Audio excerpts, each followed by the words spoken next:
ತಾಳಿಕೋಟೆಯಲ್ಲಿ ಕಾಂಗ್ರೆಸ್ ಮುಖಂಡರಿಂದ ಪತ್ರಿಕಾಗೋಷ್ಠಿ. ಶಾಸಕ ಅಪ್ಪಾಜಿ ನಾಡಗೌಡರಿಗೆ ಸಚಿವ ಸ್ಥಾನ ನೀಡದೇ ಇರುವ ಹಿನ್ನೆಲೆಯಲ್ಲಿ ತಾಳಿಕೋಟೆ ಬ್ಲಾಕ್ ಕಾಂಗ್ರೆಸ್ ವತಿಯಿಂದ ಪಟ್ಟಣದ ಪ್ರವಾಸಿ ಮಂದಿರದಲ್ಲಿ ಶನಿವಾರ ಸಂಜೆ ಪತ್ರಿಕಾಗೋಷ್ಠಿಯನ್ನು ಹಮ್ಮಿಕೊಳ್ಳಲಾಯಿತು. ಸುದ್ದಿಗೋಷ್ಠಿಯನ್ನು ಉದ್ದೇಶಿಸಿ ಕಾಂಗ್ರೆಸ್ ಹಿರಿಯ ಮುಖಂಡರಾದ BS ಪಾಟೀಲ್ ಯಾಳಗಿ, ಧಾರ್ಮಿಕ ಮುಖಂಡ ಸೈಯದ್ ಶಕೀಲ್ ಅಹಮದ್ ಖಾಜಿ ಹಾಗೂ ಪುರಸಭೆ ಮಾಜಿ ಸದಸ್ಯ ಪ್ರಭುಗೌಡ ಮದರ್ಕಲ್ ಅವರು ಮಾತನಾಡಿ, ಅಪ್ಪಾಜಿ ನಾಡಗೌಡರಿಗೆ ಸಚಿವ ಸ್ಥಾನದಿಂದ ವಂಚಿತಗೊಳಿಸಿರುವುದಕ್ಕೆ ಭಾರೀ ಅಸಮಾಧಾನವನ್ನು ವ್ಯಕ್ತಪಡಿಸಿ ಪಕ್ಷದ ವರಿಷ್ಠರ ವಿರುದ್ಧ ತಮ್ಮ ಆಕ್ರೋಶವನ್ನು ಹೊರಹಾಕಿದರು. ಅಪ್ಪಾಜಿ ನಾಡಗೌಡರು ವಿಜಯಪುರ ಜಿಲ್ಲೆಯಲ್ಲಿ ಪಕ್ಷ ಕಟ್ಟಿ ಬೆಳೆಸುವಲ್ಲಿ ಪ್ರಮುಖ ಪಾತ್ರ ವಹಿಸಿದ ಹಿರಿಯ ಶಾಸಕರಾಗಿದ್ದಾರೆ. 6 ಬಾರಿ ಶಾಸಕರಾಗಿ 1 ಬಾರಿ ಸಚಿವರಾಗಿ ಅಪಾರ ಅನುಭವ ಇರುವ ನಾಯಕರಾಗಿದ್ದಾರೆ.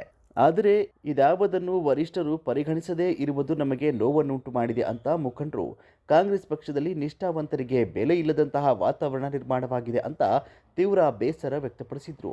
ಇದೇ ರೀತಿಯ ಪರಿಸ್ಥಿತಿ ಮುಂದುವರೆದರೆ ಇದು ಪಕ್ಷಕ್ಕೆ ಬಹಳ ನಷ್ಟವನ್ನುಂಟು ಮಾಡುತ್ತದೆ. ಇದರ ಕುರಿತು ರಾಜ್ಯ ಹಾಗೂ ಕೇಂದ್ರದ ವರಿಷ್ಠರು ಆತ್ಮಾವಲೋಕನ ಮಾಡುವ ಅಗತ್ಯವಿದೆ ಅಂತ ಹೇಳಿದರು. ಪತ್ರಿಕಾಗೋಷ್ಠಿಯಲ್ಲಿ ಬ್ಲಾಕ್ ಕಾಂಗ್ರೆಸ್ ಅಧ್ಯಕ್ಷ MK ಚೋರಗಸ್ತಿ, ಮುಖಂಡರಾದ MG Patil, Siddanagouda Patil Navadgi, BN Hippargi, Sanganagouda Aski, Neelamma Goudti Patil, Muslim bank ಅಧ್ಯಕ್ಷ ಮೆಹಬೂಬ್ ಕೆಂಬಾವಿ, ಮೋದಿನಸ ನಗಾರ್ಚಿ, ಮುನ್ನಾ ಅರ್ಜುಣಗಿ, ಫಯಾಜ್ ಉತ್ನಾಳ್, ಬಸನಗೌಡ ಜೈನಾಪುರ್, ಮಲ್ಲನಗೌಡ ಯಾದಗಿರಿ, ಬಸನಗೌಡ ನಾಡಗೌಡ, ಕಾಸಿಂ ಅಬಾಲೆ, ಆಸಿಫ್ ಕೆಂಬಾವಿ, ಗೋಪಾಲ್ ಕಟ್ಟಿಮನಿ, ಬಬ್ಲು ಕೆಂಬಾವಿ ಹಾಗೂ ಕಾರ್ಯಕರ್ತರು ಹಾಜರಿದ್ದರು. ವರದಿ ಕಿಶೋರ್ ಕುಲಕರ್ಣಿ, ಸಮೃದ್ಧ ಕರ್ನಾಟಕ ನ್ಯೂಸ್, ತಾಳಿಕೋಟಿ. ಕಾಂಗ್ರೆಸ್ ಪಕ್ಷದ ಎಲ್ಲ ಮುಖಂಡರು ಸೇರಿದ್ದೀವಿ. ಎಲ್ಲ ಮುಖಂಡರಲ್ಲಿ ನನ್ನ ನಮಸ್ಕಾರವನ್ನು ಸಲ್ಲಿಸಿ, ಪತ್ರಿಕಾ ಮಾಧ್ಯಮದ ಸ್ನೇಹಿತರಲ್ಲಿ ನಮಸ್ಕಾರವನ್ನು ಸಲ್ಲಿಸಿ, ಇವತ್ತು ಇಲ್ಲಿ ಸೇರಿದ ಉದ್ದೇಶ ಏನಂತಂದ್ರೆ, ಪತ್ರಿಕಾಗೋಷ್ಠಿ ಕರೆದ ಉದ್ದೇಶ ಏನಂತಂದ್ರೆ, ಇವತ್ತು ನಮ್ಮ ಅಪ್ಪಾಜಿ ನಾಡಗೌಡ आज की परिस्थिति लाने का मकसद ये था कि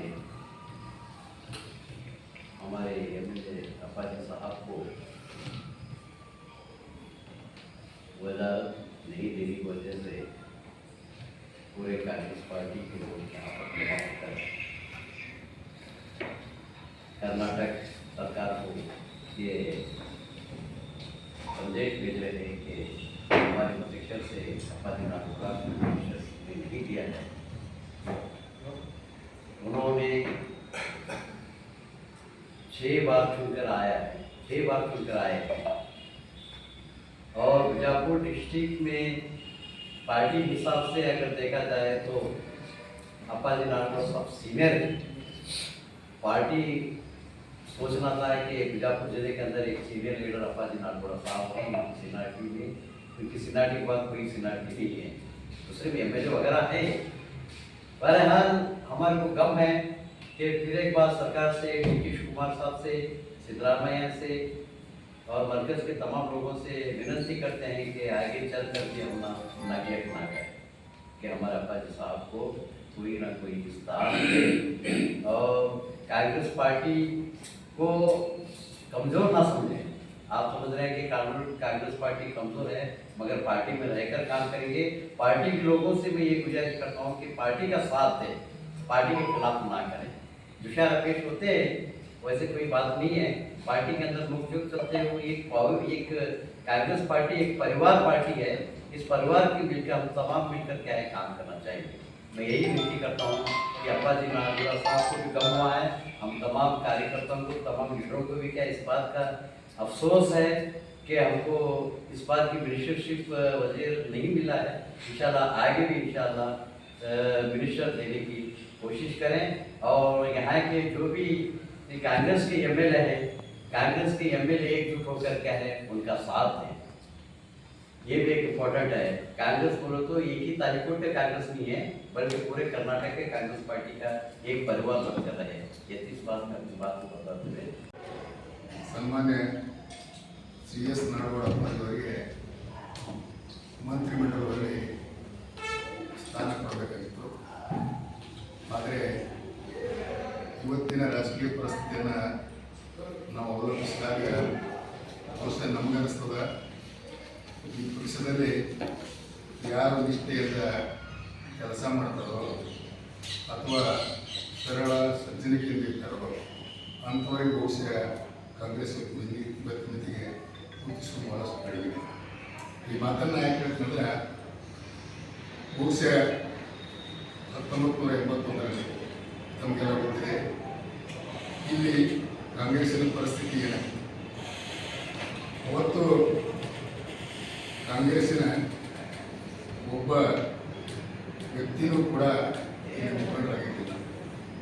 ಆವಾಗ ಈ ಭಾಗದಲ್ಲಿ JDS ಅಥವಾ ಜನತಾ ಪಕ್ಷ ಬಹಳಷ್ಟು ಪ್ರಭಾವ. ಅವತ್ತು ಸನ್ಮಾನ್ಯ ದೇಶಮುಖರು ಮಂತ್ರಿಗಳಾಗಿದ್ದರು, ನಮ್ಮೂರಿನವರಂಥ ಗುರುರೆಡ್ಡಿ ಅವರು MP ಆಗಿದ್ದರು, ಸನ್ಮಾನ್ಯ SM ದೇಸಾಯಿ ಅವರು ಶಾಸಕರು. ಅವತ್ತಿನ ಪರಿಸ್ಥಿತಿಯಲ್ಲಿ ಕಾಂಗ್ರೆಸ್ಸಿಗೆ ಬಹುಶಃ ಯಾರು ಕೂಡ ಕಾಂಟೆಸ್ಟ್ ಮಾಡ್ತಕ್ಕಂಥ ಒಂದು ಪರಿಸ್ಥಿತಿ ನಿರ್ಮಾಣ ಆಗಿತ್ತು.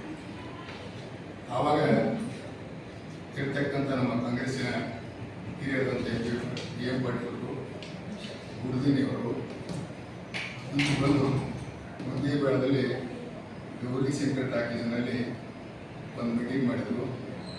ಆ ಮೀಟಿಂಗ್ನಲ್ಲಿ ಜನ ತಮ್ಮ ತಾವೇ ಯಾರು ಕಾಂಗ್ರೆಸ್ ಪಕ್ಷದ ನಿಷ್ಠಾವಂತ ಕಾರ್ಯಕರ್ತರು ಅವರ ಅನಿಸಿಕೆ ಏನಾಗಿತ್ತು ಅಂದರೆ 4 ವಾರ್ಡ್ ಭಾಗದಿಂದ ನಾಡಗೌಡ ಸ್ಪರ್ಧೆ ಮಾಡಬೇಕು, ಇಲ್ಲಿ ನಾನು ಸ್ಪರ್ಧೆ ಮಾಡಬೇಕು ಅನ್ನೋಂಥ ಒಂದು ಅನಿಸಿಕೆಯನ್ನು ಆವಾಗ ಎಲ್ಲ ಕಾರ್ಯಕರ್ತರು ಕೂಡ ವ್ಯಕ್ತಪಡಿಸಿದರು.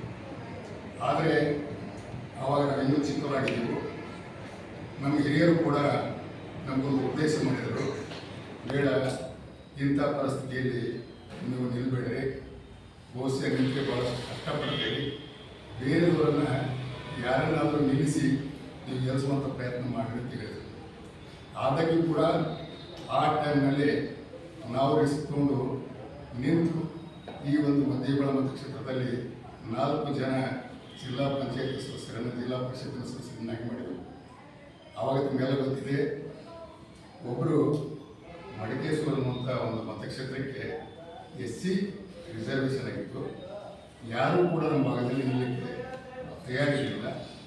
ನಾವು ಧಾರವಾಡದಲ್ಲಿರ್ತಕ್ಕಂಥ ಒಬ್ಬ ತೊರವೆ ಅನ್ನುವಂಥ ವಕೀಲ ಕರ್ಕೊಂಡು ಬಂದು ಇಲ್ಲಿ ನಿಲ್ಲಿಸಿ ಅವನನ್ನು ಕೂಡ ಗೆಲ್ಲಿಸ್ತೀವಿ ಅಂದರೆ ಅದರ ಅರ್ಥ ಏನಂದರೆ ಕಾಂಗ್ರೆಸ್ ಪಕ್ಷ ಯಾವಾಗಲೂ ಕೂಡ ಜೀವಂತ ಆಗಿತ್ತು, ಆದರೆ ಅದನ್ನು ಮುನ್ನಡೆಸುವಂಥ ಮುಖಂಡರಿರಲಿಲ್ಲ. ಅದಕ್ಕೋಸ್ಕರ ಕಾಂಗ್ರೆಸ್ ಸೋಲ್ತಾ ಇತ್ತು ಹೊರತಾಗಿ ಕಾಂಗ್ರೆಸ್ ಎಂದಿಗೂ ಕೂಡ